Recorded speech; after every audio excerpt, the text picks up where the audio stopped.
काज़ाकिस्तान के प्रोटेस्ट के बारे में देखते हैं। सेंट्रल एशिया में है काज़ाकिस्तान एंड यूएसएसआर का पार्ट हुआ करता था।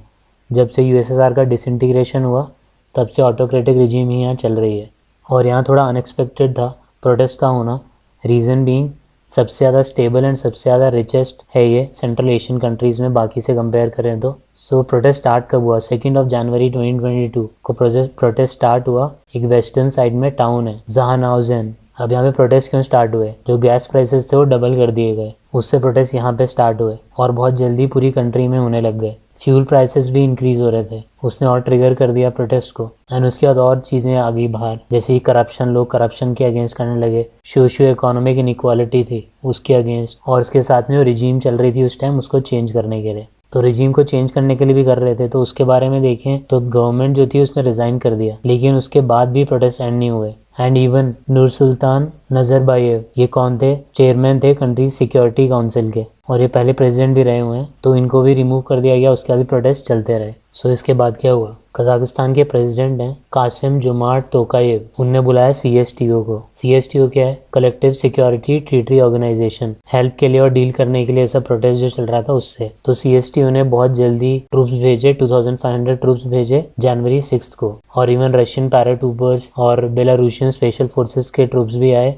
और जो बाकी मेंबर्स थे सीएसटीओ के उनने भी ट्रूप्स भेजे। और ये सीएसटीओ क्या है? तो जैसे नाटो है वैसे ही सीएसटीओ है। सीएसटीओ में मेजर हम देखें कंट्री तो रशिया है, जो अराउंड 50% जो बजट है इसका पूरा वो रशिया का ही कंट्रीब्यूशन है उसमें। तो यूएसएसआर के कोलैप्स होने के बाद कुछ जो मेंबर्स थे सीआईएस के, सीआईएस क्या है? कॉमनवेल्थ ऑफ इंडिपेंडेंट स्टेट्स, उनने साइन किया एक म्यूचुअल डिफेंस ट्रीटी जिसका नाम दिया गया CSTO, that's collective security treaty organisation. जो ट्रीटी साइन की थी वो थी सीएसटी, कलेक्टिव सिक्योरिटी ट्रीटी। ये जो ट्रीटी है this came into force in 1994 और ये सीएसटीओ बनी 2002 में। नाउ इसमें कौन कौन मेंबर हैं? तो 6 मेंबर्स हैं सीएसटीओ के, और वो हैं Kazakhstan, Russia, Tajikistan, Kyrgyzstan, Armenia and Belarus. और बाकी जैसा नेम से ही पता चल रहा है कलेक्टिव सिक्योरिटी ट्रीटी ऑर्गेनाइजेशन, तो कलेक्टिव सिक्योरिटी के लिए है। और कलेक्टिव सिक्योरिटी को कैसे बोल सकते हैं? One for all and all for one. मतलब अगर कोई वॉर पे आ रहा है किसी भी एक इनमें से कंट्री के साथ तो वॉर माना जाएगा सबके अगेंस्ट, एंड सारी कंट्री साथ में आके जिस भी कंट्री के साथ कॉन्फ्लिक्ट हुआ है उसे टैकल करेगी।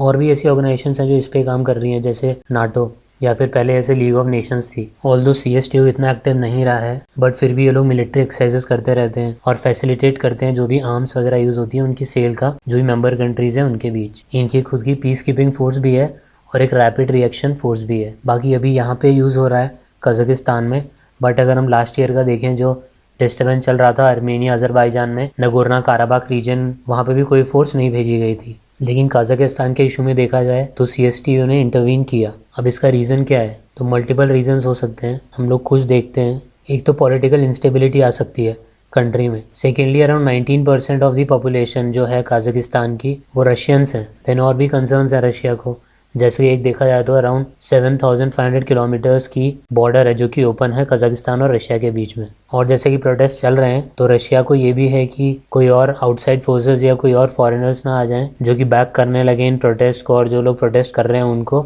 जिससे ये कंडीशन और ख़राब हो जाए। और जैसा कि टोकायेव ने पहले ही कहा कि ये जो प्रोटेस्टर्स हैं प्रोटेस्टर्स नहीं है, ये फॉरेन ट्रेन टेररिस्ट हैं ना। इन सब चीज़ में हमने रशिया का तो देखा ये कंट्रीब्यूशन कि खुद की फोर्स भेजी देन सीएसटीओ के थ्रू। बट यूएस का क्या स्टैंड है इस पे? तो यूएस सेक्रेटरी ऑफ स्टेट हैं एंथनी ब्लिंकन, इनने कहा कि पास्ट का एक बहुत बड़ा लेसन है कि जब भी रशिया कहीं पे गया है उसके बाद रशिया का वापस जाना एक बहुत बड़ा टास्क हो जाता है एंड बहुत टफ है उनका वापस जाना। बाकी जो कजाकिस्तान के प्रेसिडेंट हैं टोकायेव, पूरा नाम क्या है? कासिम जोमार्ट तोकायेव, इनने कहा कि इन्हीं ने इंसिस्ट किया रशिया को कि प्लीज़ वो ट्रुप्स भेजें हेल्प करने के लिए, क्योंकि प्रोटेस्ट और सीवियर होते जा रहे थे। बाकी इस पे रशिया का क्या स्टैंड है कि वापस जाएगा नहीं जाएगा उस चीज़ पे? तो वीडियो कॉन्फ्रेंस हुई थी एक, जो भी एक्स सोवियत कंट्रीज़ हैं उन सब की वीडियो कॉन्फ्रेंस हुई थी जो कि मिलिट्री अलायंस में हैं और जिनने ट्रुप्स भेजे हैं। तो उस कॉन्फ्रेंस में भी रशियन प्रेसिडेंट व्लादिमीर पुतिन, उन्होंने उसमें भी कहा कि जैसे उनका जो मिशन है सिचुएशन को स्टेबलाइज करने का, जैसे ही वो होगा वहाँ से चले जाएंगे, कजाकिस्तान से ट्रूप्स चले जाएंगे। बाकी देखा जाए तो 10 जनवरी तक 7939 लोग डिटेन कर लिए गए। बाकी रशिया ने यह भी कहा कि सिचुएशन को स्टेबलाइज करने ही आए हैं एंड मोर ओवर वो वहाँ तब तक ही रहेंगे जब तक कि जो प्रेसिडेंट हैं टोकायेव, इन्हें लगता है कि नेसेसरी है रशिया का वहाँ होना और सिचुएशन को स्टेबलाइज करना। तो आगे देखते हैं इस चीज़ में क्या चेंजेस होते हैं। मिलते हैं फिर।